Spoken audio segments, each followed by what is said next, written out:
Hello दोस्तों, स्वागत है आपका विद्या स्मार्ट कोचिंग क्लासेस में। मैं नरेंद्र कुमार। और दोस्तों, आज के इस वीडियो में हम लोग बात करने वाले हैं बीटीसी या बीएड, इनमें से कौन सा बेस्ट रहेगा। अभी दोस्तों बीटीसी के एडमिशन का ऑनलाइन फॉर्म हो रहा है और बीएड के रिज़ल्ट आ चुके हैं। तो बहुत लोगों के मन में ये सवाल है कि बीटीसी करें या बीएड करें।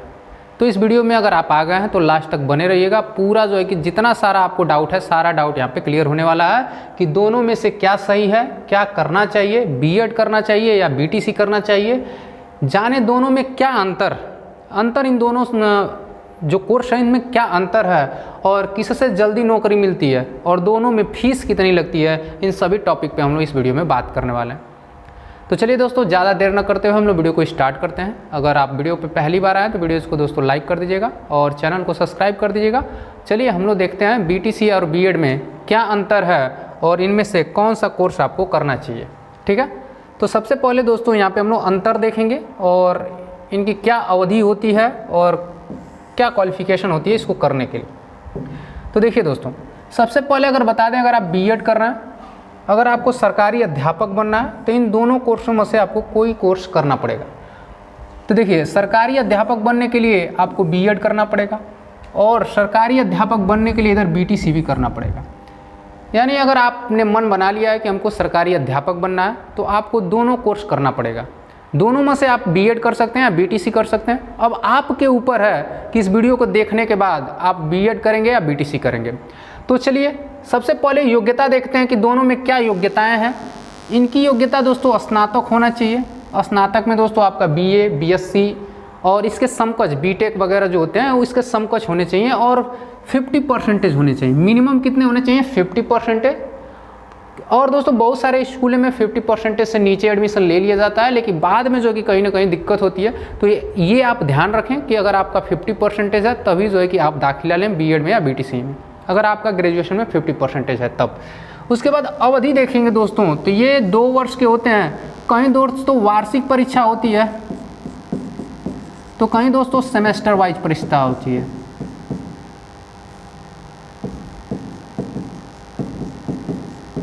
कहीं दोस्तों इसका क्या होता है, वार्षिक परीक्षा होती है तो कहीं सेमेस्टर वाइज होते हैं। और इसका फुल फॉर्म जो होता है दोस्तों बीएड का, बैचलर ऑफ एजुकेशन होता है। अगर फीस की बात करें दोस्तों तो हर स्टेट में इसकी फ़ीस अलग अलग होती है।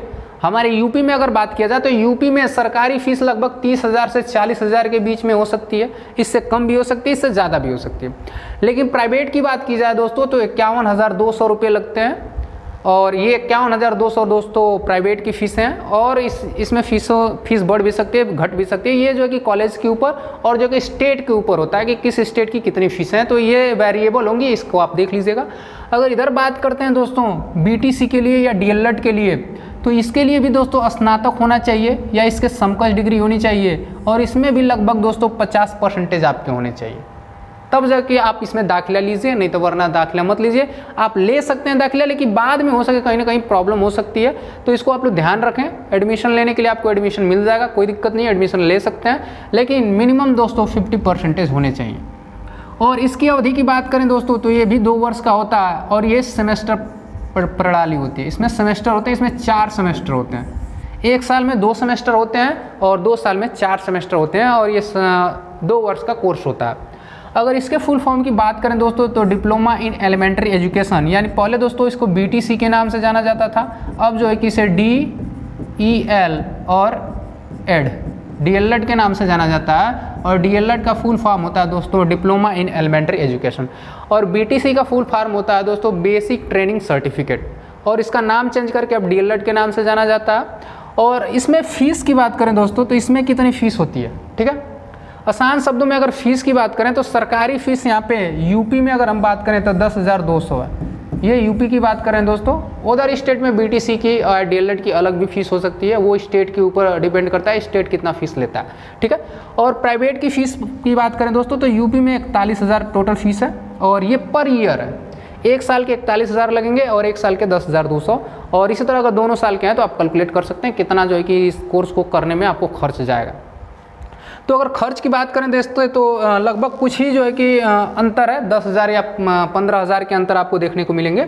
लेकिन बीएड और बीटीसी के लिए योग्यताएं जो है कि सेम है, सेम योग्यताएं होनी चाहिए और इसका full form bachelor of education होता है, उसका डिप्लोमा इन एलिमेंट्री एजुकेशन होता है। अगर इसमें सरकारी फीस की बात करें तो 30,000 से 40,000 तक हो सकती है और प्राइवेट में 51,200, और इसमें 10,200 यूपी में सरकारी कॉलेज की फीस है और प्राइवेट जो है कि 41,000। अब दोस्तों बात करते हैं चयन कैसे होता है। इसके लिए एंट्रेंस फॉर्म आता है, इसके लिए एंट्रेंस फॉर्म आता है, इस फॉर्म को भरना होता है, उसके बाद आप क्वालिफाई करते हैं, उसके अनुसार आपको गवर्नमेंट या प्राइवेट कॉलेज की काउंसलिंग होती है। और इसमें दोस्तों एंट्रेंस नहीं होता है, बीटीसी में डायरेक्ट फॉर्म भरे जाते हैं और मेरिट पे आपका सिलेक्शन होता है। आपकी ऑल ओवर हाई स्कूल की, इंटर की और बीए की मेरिट देखी जाती है और मेरिट के हिसाब से आपका सिलेक्शन होता है। तो आपकी अगर अच्छी खासी मेरिट है तो आप देख सकते हैं, अगर आप पढ़ने में अच्छे हैं तो इसमें सरकारी कॉलेज आप देख सकते हैं। ठीक है, तो ये रहा दोस्तों कंपेयरिंग बीएड और बीटीसी में। ठीक है, अब चलते हैं अगला पॉइंट देखते हैं, अगला पॉइंट क्या होने वाला है। अगला पॉइंट में देखेंगे दोस्तों बीएड करें या बीटीसी। ठीक है, तो जैसा कि मैं पीछे आपको डिस्क्रिप्शन पूरा बता दिया कि बीएड में क्या होता है, बीटीसी में क्या होता है, लेकिन अब लाभ के बारे में बात करेंगे दोस्तों कि बीएड करने पे आपको कहाँ नौकरी मिलेगी और बीटीसी करने में आपको कहाँ नौकरी मिलेगी। ठीक है, तो अगर बीएड की बात करें दोस्तों तो प्राइमरी में अध्यापक बन सकते हैं। कई स्टेट में दोस्तों प्राइमरी में जो है कि रोक लगाया गया है कि प्राइमरी में आप अध्यापक नहीं बन सकते हैं। अभी दोस्तों बीटीसी और बीएड का अभी हाई कोर्ट में मामला चल रहा है एलिजिबिलिटी को लेकर के कि प्राइमरी में बीएड वाले मान्य होंगे या नहीं होंगे। तो अभी जो है कि दोस्तों क्या है कि अभी आर्डर आना बाकी है, तो इस पर बात नहीं करेंगे, बात करेंगे प्राइमरी में आप भर सकते हैं। ठीक है, प्राइमरी में आप भर सकते हैं, प्राइमरी के लिए आप बीएड एलिजिबल है। और उसके साथ साथ जूनियर में 6 से 8 तक अगर आप टीचर बनना चाहते हैं तो जूनियर के लिए भी आप जो है कि इस कोर्स को कर करके आप टीचर बन सकते हैं। उसके बाद टीजीटी में जो है कि दोस्तों आप लेक्चरर बन सकते हैं, अध्यापक टीजीटी में भी बन सकते हैं। लेकिन अगर बात करें दोस्तों, अगर आप बीएड कर लेते हैं, क्या कर लेते हैं, बीएड कर लेते हैं तो आपको विभिन्न क्षेत्रों में टीचर बनने के चांस मिल जाते हैं। आप हर एक स्टेट में जाकर के टीजीटी का पेपर दे सकते हैं, जूनियर का पेपर दे सकते हैं, प्राइमरी का पेपर दे सकते हैं। और अगर आपको कई क्षेत्रों में अध्यापक बनना है तो आप क्या कर सकते हैं, बीएड कर सकते हैं। और बात करते हैं बीटीसी का दोस्तों, डीएलएड का, तो डीएलएड केवल दोस्तों प्राइमरी के लिए है, केवल इसको करके आप प्राइमरी के टीचर बन सकते हैं, जूनियर के अध्यापक आप नहीं बन सकते हैं, टीजीटी आप नहीं दे सकते हैं। ठीक है, अगर आप केवल प्राइमरी अध्यापक बनना चाहते हैं तो आप डीएलएड कोर्स कर सकते हैं। तो ये रहा दोस्तों अंतर भर्ती को लेकर के कि अगर आप बीएड करते हैं तो इन तमाम भर्तियों में आप शामिल हो सकते हैं, लेकिन अगर आप बीटीसी या डीएलएड करते हैं तो केवल आप प्राइमरी के अध्यापक बन सकते हैं। अब आपके ऊपर है दोस्तों, आप क्या निर्णय लेंगे और आप किस कोर्स को चुनना चाहेंगे, मैं आपके ऊपर जो है कि छोड़ता हूँ। लेकिन एक बात और ध्यान रखेंगे दोस्तों, एक बार और बात ध्यान रखेंगे, बीएड जो होता है, बीएड में प्राइमरी अध्यापक कई राज्यों में क्या है, बैन है। कई राज्यों में आप प्राइमरी के लिए बीएड डिग्री मान्य नहीं है, तो ये थोड़ा सा डिसएडवांटेज हो जाता है। तो अभी जो है कि फ़िलहाल हाई कोर्ट में मामला चल रहा है, जैसा कि मैंने बताया अभी। तो अगर मामला में अगर बीएड प्राइमरी के लिए मान्य होता है तो सबसे बेस्ट रहेगा बीएड, क्योंकि अगर आप बीएड कर लेते हैं तो विभिन्न भर्तियों में आप भाग ले सकते हैं। अब यहाँ देखेंगे जूनियर में अध्यापक और टीजीटी में बहुत कम संख्या में भर्ती आती है।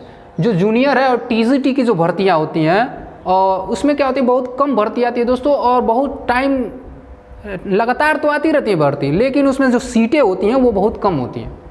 अगर वही बात करें अगर दोस्तों बीटीसी या डीएलएड कर लेते हैं तो अगर सभी राज्यों में जब प्राइमरी की वैकेंसी आती है तो प्राइमरी की वैकेंसी की सीट बहुत ज़्यादा होती है, इसमें बहुत संख्या में जो है कि सीट आती है और प्राइमरी के लिए बहुत ही बेस्ट कोर्स होता है बीटीसी। अगर बीएड भी करते हैं तब भी आप इसमें शामिल हो सकते हैं, लेकिन कुछ राज्य में दोस्तों बीटीसी को ही केवल माना जाता है प्राइमरी के लिए, बीएड को एलिजिबल नहीं माना जाता है, इसलिए थोड़ा सा डिसएडवांटेज होता है बीएड का। लेकिन अभी मामला चल रहा है, मामला अगर क्लियर हो जाता है तो आप सबसे बेस्ट होगा बीएड करेंगे। ठीक है, क्योंकि बीएड जो होगा सभी में आप जब भाग ले लेंगे, प्राइमरी में भी ले लेंगे, टीजीटी में भी ले लेंगे और जूनियर में भी जब आपको शामिल किया जाएगा तो सबसे बेस्ट हो जाएगा आपका क्या, बीएड। तो जैसा आपको सूटेबल लगे दोस्तों, मैंने दोनों में अंतर आपको समझा दिया है। और अगर आपको ये समझ में आया वीडियो तो वीडियोस को दोस्तों लाइक कर दीजिएगा, अपने दोस्तों में शेयर करिएगा। और ये जो है कि पीडीएफ लेने के लिए आप नीचे डिस्क्रिप्शन बॉक्स में लिंक मिलेगा, आप पीडीएफ को डाउनलोड कर सकते हैं और जो है कि जो कंपैरिजन है उसको आप देख सकते हैं। चलिए दोस्तों, मिलते हैं अगले वीडियो में नए वीडियो के साथ, तब तक लिए बाय बाय।